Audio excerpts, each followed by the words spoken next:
তোমালোকৰ পুনৰ এক নতুন ভিডিঅ'লৈ আপোনালোকক স্বাগতম জনাইছোঁ। তোমালোকৰ আজি মই আপোনালোকক জনাবলৈ গৈ আছোঁ নেৰি অৰ্থাৎ North east regional institute for education, চমুকৈ নেৰি যাক আমি জানো, আৰু সেইটো মেঘালয়ৰ শ্বিলঙত অৰ্থাৎ উমিয়ামত অৱস্থিত। সেই নেৰিত ইনষ্টিটিউশ্যনত বা নেৰিত আপোনালোকে BEd আৰু MAd এডমিশ্যন কেনেধৰণে ল'ব, অৰ্থাৎ BEd আৰু MAd এডমিশ্যনৰ নটিফিকেশ্যন ইতিমধ্যে নেৰি কৰ্তৃপক্ষই জাৰি কৰিছে, আৰু সেই নটিফিকেশ্যন মতে কোনসকল শিক্ষাৰ্থী BEd আৰু MAdৰ কাৰণে এপ্লাই কৰিব পাৰিব, অৰ্থাৎ ইলিজিবিলিটি ক্ৰাইটেৰিয়া কি হ'ব, এজ লিমিট কিমান আছে, অসমৰ কাৰণে কিমান ইনটেক কেপাচিটি আছে, আৰু কেনেধৰণে আপোনালোকে ৰিজাৰ্ভেশ্যন পাব, কোৰ্চটোৰ কাৰণে আপোনালোকে কি কৰিব লাগিব, এণ্ট্ৰেন্সৰ কাৰণে আপোনালোকে কেনেধৰণৰ চিলেবাছ ফ'ল' কৰিব লাগিব, আৰু এডমিশ্যন ফিজ আপোনালোকৰ কিমান মান যাব পাৰে নেৰিত যদি আপোনালোকে এডমিশ্যন ল'বলগীয়া হয়, বা নেৰিত যদি আপোনালোকে BEd এডমিশ্যন লয় বা MAd এডমিশ্যন লয়, তেতিয়াহ'লে আপোনালোকে কিমান ফি পে' কৰিব লাগিব এডমিশ্যনৰ সময়ত, সম্পূৰ্ণ কথা। অৰ্থাৎ NERIE north east regional institute for teacher education বা এডুকেশ্যনত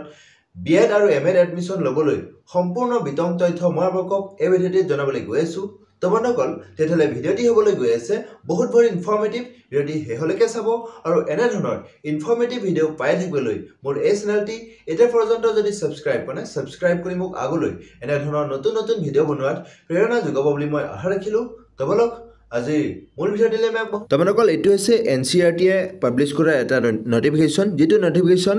ৰিজনেল ইনষ্টিটিউট অফ এডুকেশ্যনৰ যিটো BA, BEd বা MAd এইবিলাক এডমিশ্যনৰ কাৰণে তেওঁলোকে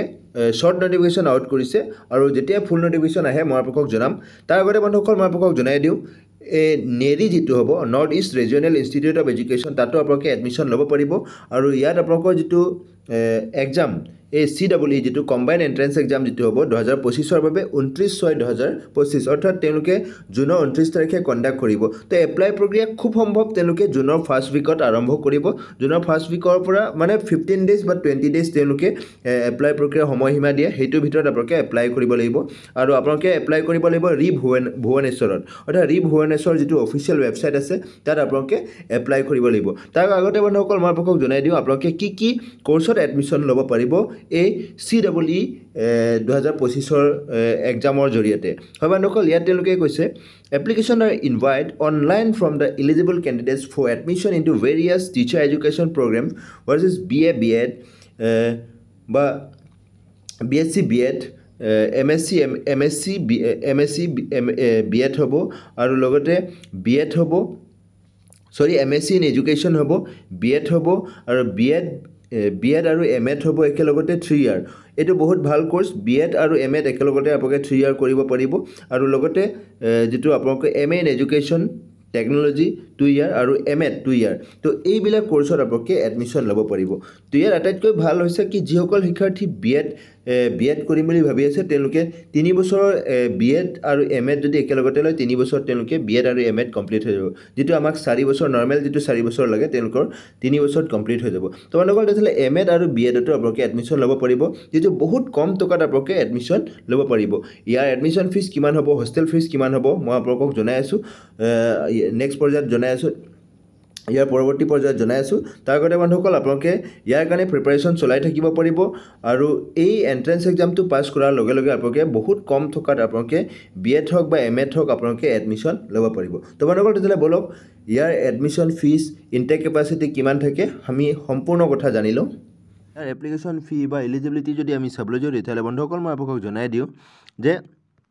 নেৰি যিটো ইনষ্টিটিউশ্যন, সেই নেৰি ইনষ্টিটিউশ্যনত BEdৰ টোটেল ইনটেক থাকিব 50+5, 5টা ছিট EWS কেণ্ডিডেটৰ কাৰণে, আৰু বাকী 50টা তেওঁলোকে ষ্টেট ৱাইজ তেওঁলোকে ভাগ কৰি দিছে। মই আপোনালোকক জনাই আছোঁ কোনটো ষ্টেটত কিমান ছিট পাব। ইয়াত আপোনালোকৰ এলিজিবিলিটি ক্ৰাইটেৰিয়া যদি আমি চাবলৈ যাওঁ এডুকেশ্যনেল কোৱালিফিকেশ্যনৰ ক্ষেত্ৰত, তো তেতিয়াহ'লে বন্ধুসকল আপোনালোকে সকলোৱে জানে যে গ্ৰেজুৱেশ্যন লাগিব বা মাষ্টাৰ ডিগ্ৰী লাগিব, 50% মাৰ্কছ লাগিব। বাকী ST SC সকলৰ কাৰণে কিন্তু 5% ৰিলেক্সেশ্যন দিয়া থাকিব বাকী আপোনালোকৰ যিটো ডমিচাইল আছে বা PRC আছে সেই PRCটো আপোনালোকৰ থাকিব লাগিব domicile certificate from the competent authority of the concern state or UT সেইটো থাকিব লাগিব আপুনি যে অসম ষ্টেটৰ হয় বা মেঘালয়ৰ হয় সেইটো আপোনাৰ থাকিব লাগিব বাকী যদি 50% আছে গ্ৰেজুৱেশ্যনত তেতিয়াহ'লে এপ্লাই কৰিব পাৰিব আৰু যদি ST SC কেণ্ডিডেট হয় আৰু তেওঁলোকৰ যদি 5% ৰিলেক্সেশ্যন দি 45% আছে তেতিয়াহ'লে তেওঁলোকে এই কোৰ্সটোৰ কাৰণে এডমিশ্যন ল'ব পাৰিব এপ্লাই কৰিব পাৰিব বাকি আমি যদি কোৰ্স ফি অৰ্থাৎ এডমিশ্যন ফি যদি আমি চাবলৈ যাওঁ তেতিয়াহ'লে আপোনালোকৰ পাৰ ইয়াৰত কিমান দিব লাগিব সেইটো ইয়াত তেওঁলোকে সম্পূৰ্ণ ডিটেইলছ ভাৱে দিছে admission fees 500 tuition fees 5000 250 medical fee 250 games and sport ফি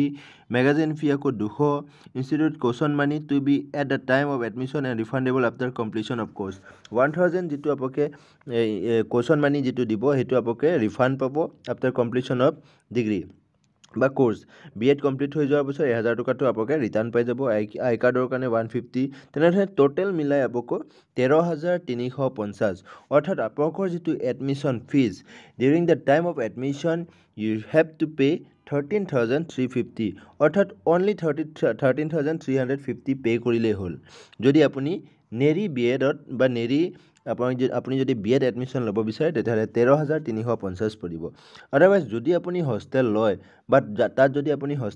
হোষ্টেলত থাকিবলগীয়া হয় তেতিয়াহ'লে হোষ্টেল ফি এক্সট্ৰা হ'ব আৰু হোষ্টেল ফি তেওঁলোকে ইয়াত কৈছে ৰুম ৰেণ্ট পাৰ এনাম 4,800 বাকি মেছ is 8,000 fee refundable to be paid at the time of admission mess advance আপোনালোকে ফি দিব লাগিব ৰিফাণ্ডেবল অৰ্থাৎ মেছ যিটো ফি হ'ব মেছ ফি যিটো আপোনালোকে 8,000 যিটো দিব লাগে সেইটো আকৌ ৰিফাণ্ড পাব refundable to be paid at the time of admission তো আপোনালোকে এডমিশ্যনৰ টাইমত দিব লাগিব কিন্তু পিছত ৰিফাণ্ড পাই যাব কোৱেশ্যন মানি হোষ্টেল ৰিফাণ্ডেবল অৰ্থাৎ কোৱেশ্যন মানি আপোনালোকে দিব লাগে 1000 কিন্তু পিছত আপোনালোকে ৰিফাণ্ড পাব ৱাটাৰ এণ্ড ইলেক্ট্ৰিচিটি চাৰ্জ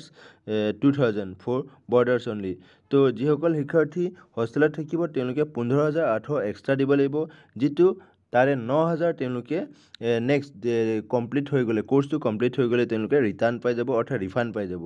তো 13,000 ইফালে আপোনালোকৰ 13,350 আৰু 15,800 হোষ্টেল ফি টোটেল মিলাই আপোনালোকে এডমিশ্যন পৰিব হোষ্টেল ল'ব বিচৰা শিক্ষাৰ্থীসকলৰ কাৰণে 29,150 আৰু যদি হোষ্টেল ল'ব নিবিচাৰে তেতিয়াহ'লে 13,350 পৰিব আৰু বাকি স্কলাৰশ্বিপ কৈছে ইয়াত all SC ST scholarship will be awarded only to those students who reside in the Neri hostel তো যিসকল শিক্ষাৰ্থী SC ST হয় আৰু নেৰি কেম্পাছত থাকে তেতিয়াহ'লে তেওঁলোকে হোষ্টেলৰ থকাৰ বাবদ বা তেওঁলোকে স্কলাৰশ্বিপ এটা লাভ কৰিব আৰু সেই স্কলাৰশ্বিপ অফ ৰুপি তহঁতসকল যোৱাটো বৰ্ষৰ নটিফিকেশ্যনৰ যোগেদি ইতিমধ্যে মই আপোনালোকক নেৰি BEd MAd এডমিশ্যনৰ এলিজিবিলিটি ক্ৰাইটেৰিয়া ইনটেক কেপাচিটি লগতে আপোনালোকৰ এডমিশ্যন ফিজ হোষ্টেল ফিজ সম্পূৰ্ণ তথ্য ইতিমধ্যে জ্ঞাত কৰালো আৰু লগতে বন্ধুসকল নেৰি BEd এডমিশ্যনৰ বিষয়ে কিবা যদি জানিবলগীয়া থাকে কমেন্ট সেকশন আপোনালোকৰ বাবে লগতে বন্ধুসকল ডেসক্ৰিপচনত মোৰ ফেসবুক পেজ WhatsApp চেনেলৰ লিংক দি থৈছো বা মোৰ মেইল আইডি দিছো যত আপোনালোকে মোক পাৰ্সোনালি মেইল কৰি পেলাই যিকোনো আপোনালোকৰ কোৱেশ্চন মোক সুধিব পাৰিব হয় বন্ধুসকল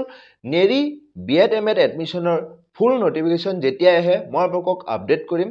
তো বন্ধুসকল তেতিয়াহ'লে আজিৰ এই ভিডিঅ'টি শেহলৈকে চোৱাৰ বাবে আপোনাক অশেষ ধন্যবাদ জয় আই অসম।